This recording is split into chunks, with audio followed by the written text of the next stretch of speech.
বৃহস্পতিবার দিন অত্যন্ত গুরুত্বপূর্ণ দিন, সম্মানিত দিন, ফজিলতপূর্ণ দিন। বৃহস্পতিবার দিনে আল্লাহ তাআলা রহমতের দরজা খোলা থাকে। বৃহস্পতিবার দিন দোয়া কবুলের অত্যন্ত গুরুত্বপূর্ণ একটি দিন, ক্ষমা পাওয়ার গুরুত্বপূর্ণ একটি দিন।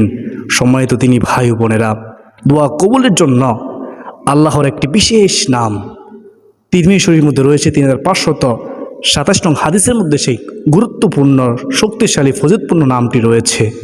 যেই নামের জিকির যদি বৃহস্পতিবারে আপনি তাসবিহাতে নিয়ে করতে পারেন, ইনশাআল্লাহ আজ্জা ওয়াজাল্লাহ আপনার সমস্ত চাওয়া পাওয়া, মনের ইচ্ছা তামান্না আল্লাহ রাব্বুল আলামিন পূরণ করবেন। যদি আপনার বিশ্বাস থাকে, যদি বিশ্বাসের সাথে আমল করতে পারেন, যদি নবীজির প্রেম অন্তর রেখে আমল করতে পারেন, একমাত্র আল্লাহর জন্য আমলটি করতে পারেন, ইনশাআল্লাহ কোনো সন্দেহ নেই অবশ্যই আপনার আমল কবুল হবে। সম্মানিত দিনী ভাই বোনেরা, আপনি যদি জানতে চান, শিখতে চান বৃহস্পতিবারে কীভাবে আমলটি করবেন, কতবার পড়বেন, এই আল্লাহ তাআলা বিশেষ নামটি পড়ার পূর্বে এবং শেষে কি পড়বেন, তাহলে আপনাদেরকে আজকের এই গুরুত্বপূর্ণ আলোচনাটি শুরু থেকে শেষ পর্যন্ত মনোযোগ সহকারে শুনতে হবে। আল্লাহ রাব্বুল আলামিন আপনাদেরকে মনোযোগ সহকারে শোনার তৌফিক দান করুন।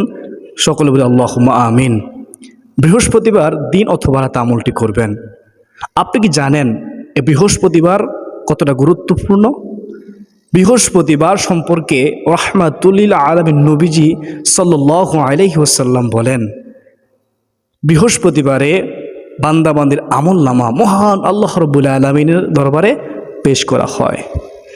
একদিন সাহাবায়ে কেরাম রাসূলুল্লাহ সাল্লাল্লাহু আলাইহি ওয়াসাল্লামকে প্রশ্ন করলেন, ইয়া রাসূলুল্লাহ, ইয়া হাবিবাল্লাহ, নবী গো, আপনি কেন বৃহস্পতিবার রোজা রাখেন, সোমবার রোজা রাখেন? তখন রাহমাতুল লিল আলামিন নবীজি সাল্লাল্লাহু আলাইহি ওয়াসাল্লাম সাহাবায়ে কেরামদেরকে বলেন, ও আমার সাহাবীরা শুনো, আমি কেন বৃহস্পতিবার সোমবার রোজা রাখি। বৃহস্পতিবার সোমবার মহান আল্লাহ তাআলার দরবারে বান্দাবান্দির আমলনামা পেশ করা হয়। নবীজি বলেন, আমি পছন্দ করি আমার আমলনামা রোজা রাখা অবস্থায় মহান রব্বুল আলামিনের দরবারে পেশ করা হোক। সুবহানাল্লাহি ওয়া বিহামদিহি সুবহানাল্লাহিল আযীম। এই বৃহস্পতিবার দিন অত্যন্ত গুরুত্বপূর্ণ দিন। তাই আসুন না আমরা বৃহস্পতিবারে দিনে অথবা রাতে 2 রাকাত নফল নামাজ পড়ে আমরা আল্লাহ তাআলার গুণবাচক সিফাতি নামের আমল করি। এই গুণবাচক সিফাতি নাম সম্পর্কে রাসূলুল্লাহ সাল্লাল্লাহু আলাইহি ওয়াসাল্লাম কি বলেছেন শুনলে আমাদেরও বিশ্বাস, আপনারা কখনো আমলটি ছাড়বেন না। সংক্ষেপে বলতেছি, খেয়াল করুন। রাসূলুল্লাহ সাল্লাল্লাহু আলাইহি ওয়াসাল্লাম এক ব্যক্তিকে ইয়া জাল জালালি ওয়াল ইকরাম, ইয়া জাল জালালি ওয়াল ইকরাম বলতে শুনে তাকে বললেন, তুমি মহান আল্লাহর কাছে এখন চাও, তোমার দোয়া কবুল করা হবে। সুবহানাল্লাহ। যেহেতু নবীজি বলেছেন বিন্দু মাত্র সন্দেহ নাই, সেই দোয়াটি যদি আমরাও পড়ে আল্লাহ তাআলার কাছে সাহায্য দিতে পারি, অবশ্যই আমাদের দোয়া কবুল হবে। এটি ইসমে আজম ইয়া জাল জালালি ওয়াল ইকরাম, যার অর্থ হলো হে মর্যাদা ও সম্মানের অধিকারী। আমরা অনেকে অর্থ জানি, এই জন্য আমরা আমলটি করে কিন্তু আমরা অন্তর শান্তি পাই না। আবার অর্থটি বলতেছি, ইয়া জাল জালালি ওয়াল ইকরাম, ইয়া জাল জালালি ওয়াল ইকরাম। এখন শুনুন আপনার কী হবে। বৃহস্পতিবার দিন অথবা রাতে 2 রাকাত নফল নামাজ পড়বেন, তারপর আমলটি করবেন। আপনি যখনই আমলটি করবেন উত্তম রূপে ওযু করবেন। উত্তম রূপে ওযু করার পরে আপনি মসজিদ অথবা ঘরে, মা বোনেরা ঘরের মধ্যে আমলটি করবেন। আর যারা পুরুষ আছে, যদি সময় থাকে মসজিদে এসে মসজিদের বারান্দায় আমলটি করার চেষ্টা করবেন। আর যদি মসজিদে আসা সম্ভব না হয়, আপনি যেখানে ইচ্ছা পবিত্র স্থানে পড়লেই হয়ে যাবে। তো আপনি এবার নিয়ত করবেন, আমি আল্লাহ তাআলাকে সন্তুষ্টি করার জন্য 2 রাকাত সলাতুল হাজত নামাজ পড়ার নিয়ত করলাম। আবার বলতেছি, আমি আল্লাহ তাআলাকে সন্তুষ্টি করার জন্য 2 রাকাত সলাতুল হাজত নামাজ পড়ার নিয়ত করলাম। এভাবে নিয়ত করবেন, সহজ তাই না? নিয়ত করার পরে আপনি আল্লাহু আকবার বলে হাত উঠাবেন, তারপরে হাত নামিয়ে হাত বাঁধবেন, হাত বাঁধার পরে সানা পড়বেন। সানা পড়ার পরে আপনি আউযুবিল্লাহ বিসমিল্লাহ সহকারে সূরাতুল ফাতিহা পড়বেন। সূরাতুল ফাতিহা পড়ার পরে আপনি যে সূরা পারেন সেই সূরা দিয়ে এই 2 রাকাত নফল নামাজ পড়বেন। আপনি চাইলে সূরা ইখলাস 3 বার করে পড়তে পারেন। তো তারপরে কেরাত পড়া হয়ে গেলে আল্লাহু আকবার বলে রুকুতে যাবেন, রুকুর তাসবিহ পড়বেন। যেহেতু নফল নামাজ আপনি বেশি করে পড়বেন, আমরা তো কমপক্ষে 3 বার পড়তে হয়, 5, 7, 9 বেজর সংখ্যা বেশি করে পড়বেন। যখন রুকু দিবেন মনে রাখবেন নবীজি বলেছেন সবচেয়ে নিকৃষ্ট ওই ব্যক্তি যে নামাজ চুরি করে। সাহাবায়ে কেরাম জিজ্ঞাসা করেছে, ইয়া রাসূলুল্লাহ, ইয়া হাবিব নবী গো, কীভাবে নামাজ চুরি করে? নবীজি বলেন, যারা নামাজে অমনোযোগী, যারা নামাজে গাফেল, যারা রুকু সেজদায় চুরি করে, তারাই হচ্ছে পৃথিবীর মধ্যে সবচেয়ে নিকৃষ্ট চোর। তো আশা করি আমরা চেষ্টা করব রুকু যখন দিব মনোযোগ সহকারে সহিশুদ্ধ করে রুকুর তাসবিহগুলো পড়ার চেষ্টা করবো ইনশাআল্লাহ।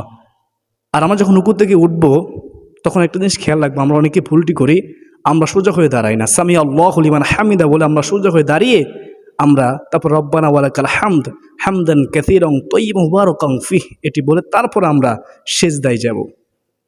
আমরা যখন সেজদায় যাব প্রথম আমাদের হাঁটু পড়বে, তারপরে হাত, তারপরে নাক, তারপরে কোফাল। তারপর যখন আমরা উঠব বিপরীত, প্রথমে আমাদের কোফাল উঠবে সেজদা থেকে, তারপরে নাক, তারপর আমাদের হাত। দুই সেজদার মাঝখানে সোজা হয়ে বসবেন। আমরা অনেকে দুই সেজদার মাঝখানে সোজা হয়ে বসি না, যার কারণে আমাদের নামাজ হয় না, আল্লাহ আমাদের নামাজে খুশি হয় না। দুই সেজদার মাঝখানে সোজা হয়ে বসা হচ্ছে ওয়াজিব। সাবধান, ওয়াজিব তরক করলে আপনি গুনাহগার হবেন, ইচ্ছাকৃত করে নামাজ আবার পড়তে হবে। আর অনিচ্ছাকৃত করলে নামাজ শেষে সাহু সেজদা দিলে নামাজ হয়ে যাবে। আশা করি বুঝতে পেরেছেন। এক রাকাত যেও পড়েছেন ঠিক দ্বিতীয় রাকাত একইভাবে মনোযোগ সহকারে খুশু খুদুর সাথে ধীরস্থির সাথে পড়বেন। তারপরে সর্বশেষ নামাজ হয়ে গেলে ডানে বামে সালাম ফিরিয়ে আপনি তাসবিহ হাতে নেবেন। তাসবিহ হাতে নিয়ে 100 বার দুরূদ শরীফ পড়বেন, সাল্লাল্লাহু আলান নবী অথবা সাল্লাল্লাহু আলাইহি ওয়াসাল্লাম, অথবা আপনি যে কোনো দুরূদ শরীফ পড়তে পারেন। এই দুরূদ শরীফ পড়তে হবে এমন বাধ্যবাধকতা নেই, আপনার যেটা পড়তে সুবিধা হবে আপনি সেটাই পড়বেন। সবচেয়ে ছোট দুরূদ শরীফ কি? সাল্লাল্লাহু আলাইহি ওয়াসাল্লাম। মনে রাখবেন দুরূদ শরীফ না পড়লে দোয়া আসমান ও জমিনের মধ্যবর্তী স্থানে ঝুলন্ত অবস্থায় থাকে যতক্ষণ না দুরূদ শরীফ পড়া না হয়।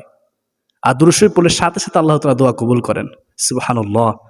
তো 100 বার দুরূদ শরীফ পড়া হয়ে গেলে তারপরে ইয়া যাল জালালি ওয়াল ইকরাম, এই আল্লাহ তাআলার বিশেষ এই নামটি, সিফাতি নামটি, ইসমে আজমটি 100 বার পড়বেন। ইয়া যাল জালালি ওয়াল ইকরাম, এটা সবাই পারেন কিন্তু আমরা আমল করি না। কেন করি না? কারণ শয়তান জানে আমলটি করলেই তো আমাদের কপাল খুলে যাবে, তাই শয়তান ছলে বলে কৌশলে আমাদেরকে ইসমে আজম পড়া থেকে, এই ইয়া যাল জালালি ওয়াল ইকরাম পড়া থেকে গাফেল করে দিচ্ছে, আমরা বুঝতেও পারি না। যাই হোক, শয়তানের ওয়াসওয়াসা পড়বেন না, আপনি 100 বার মনোযোগ সহকারে পড়বেন যেন শয়তান আপনাকে ধোঁকা দিতে না পারে। তো 100 বার পড়া হয়ে গেলে তারপরে আপনি আবারও 100 বার দুরূদ শরীফ পড়বেন। সর্বশেষ আস্তাগফিরুল্লাহ, আস্তাগফিরুল্লাহ ছোট ইস্তিগফারটি 100 বার পড়বেন। যদি পারেন সাইয়্যিদুল ইস্তিগফার পৃথিবীর শ্রেষ্ঠ দোয়াটি পড়বেন, আল্লাহুম্মা আনতা রব্বি লা ইলাহা ইল্লা আনতা খলাকতানি ওয়া আনা আবদুকা ওয়া আনা আলা আহদিকা ওয়া ওয়া'দিকা মাস্তাতা'তু আউযু বিকা মিন শাররি মা সানা'তু আবুউ লাকা বিনি'মাতিকা আলাইয়া ওয়া আবুউ বিযানবি ফাগফিরলি ফাইন্নাহু লা ইয়াগফিরুয যুনুবা ইল্লা আনত। এ হচ্ছে পৃথিবীর শ্রেষ্ঠ তাওবার দোয়া। এভাবে আমলটি করবেন। আবার বলতে সংক্ষেপে 2 রাকাত নফল নামাজ পড়বেন, যে কোনো সূরা দিয়ে নিয়ত করবেন আমি আল্লাহ তাআলাকে সন্তুষ্টি করার জন্য 2 রাকাত সালাতুল হাজত নামাজ পড়া নিয়ত করলাম। তো 2 রাকাত নফল নামাজ পড়ার পরে তারপর তাসবিহ হাতে নিয়ে দুরূদ শরীফ পড়বেন 100 বার, যে কোনো দুরূদ শরীফ পড়তে পারেন। তারপরে 100 বার ইয়া যাল জালালি ওয়াল ইকরাম এই ইসমে আজমটি পড়বেন, আল্লাহ তাআলা কোন বসিফাতি নামটি পড়বেন। তারপরে 100 বার আবার দুরূদ শরীফ পড়বেন। তারপরে আস্তাগফিরুল্লাহ 100 বার পড়বেন। তারপরে আমরা সাইয়্যিদুল ইস্তিগফার একবার পড়ব। এভাবে আমল করার পরে তারপরে 2 হাত তুলে একনিষ্ঠতার সঙ্গে, একিনের সঙ্গে, বিশ্বাসের সঙ্গে মহান আল্লাহ রাব্বুল আলামিনের দরবারে দোয়া করব, মুরাদ করব ইনশাআল্লাহ। আল্লাহ তাআলা আমাদেরকে খালি হাতে ফিরিয়ে দেবে না। যেহেতু নবীজি বলেছেন ইয়া যাল জালালি ওয়াল ইকরাম পড়লে তারপর দোয়া করলে আল্লাহ তাআলা দোয়া কবুল করেন, চাওয়া অপূর্ণ রাখেন না। আমরা বিশ্বাস রেখে করলে অবশ্য আমাদের চাওয়া অপূর্ণ থাকবে না ইনশাআল্লাহ। আমাদের দোয়া, আমাদের মনের আশা পূর্ণ হবে, শুধু বিশ্বাসটা আমাদেরকে রাখতে হবে। গুরুত্বপূর্ণ একটি কথা, সেটা হচ্ছে আমাদেরকে হালাল খাদ্য গ্রহণ করতে হবে। যদি চান আমল কবুল হোক, হারাম থেকে বেঁচে থাকতে হবে, 5 ওয়াক্ত নামাজ হেফাজত করতে হবে, মা বাবা খেদমত করতে হবে। আশা করি আপনারা বুঝতে পেরেছেন। যদি এগুলো মেনে আমল করতে পারেন অবশ্যই আমল কবুল হবে। আল্লাহ তাআলা আমাদের সবাইকে পবিত্র বৃহস্পতিবার দিনের গুরুত্ব দেওয়ার, পবিত্র বৃহস্পতিবারে এই আমলটি করে মহান আল্লাহ রাব্বুল আলামিনের কাছে সাহায্য চাওয়ার তৌফিক দান করুন। সকলে বলি আল্লাহুম্মা আমিন। আজ দিন এ পর্যন্ত সকলের সুস্বাস্থ্য কামনা করে বিদায় নিচ্ছি। ওমা আলাইনা ইলাল বালাগ। আসসালামু আলাইকুম ওয়া রাহমাতুল্লাহি ওয়া বারাকাতুহু।